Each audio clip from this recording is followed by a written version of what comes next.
أيها السيدات والسادة، نعرض على حضراتكم الآن لقطات جديدة للضربات التي توجهها القوة الجوية البطلة على المجاميع الإرهابية في محافظة الأنبار.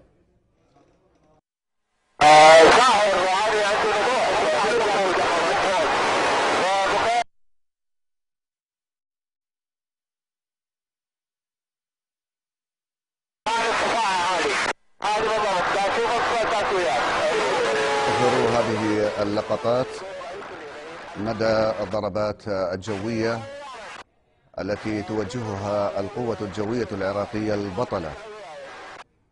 والآن مشاهدينا إليكم نص البيان الصادر عن وزارة الدفاع.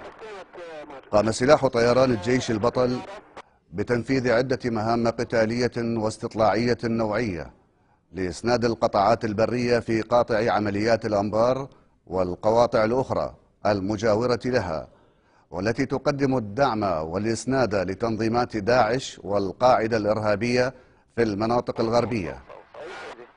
مشاهدينا، وتظهر الصور التالية بعض هذه الطلعات البطولية لحصد رؤوس الشر، وتظهر الصورة الأولى استهداف واستمكان وضرب رتل لتعزيزات داعش والقاعدة قادم من الحدود الغربية باتجاه منطقة الجزيرة في محافظة الأنبار، وتم استهدافه بدقة متناهية، وكما مبين في هذه الصور التي تشاهدونها الآن تفجير الأحزمة الناسفة التي كان يرتديها الإرهابيون في الرتل وكيفية انفجارها بعد قتلهم.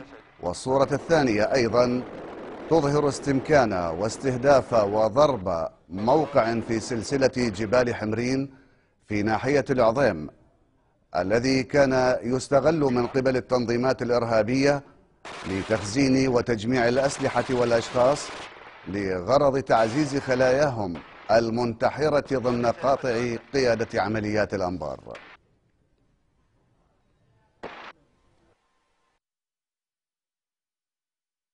تحيا سيدنا صورا.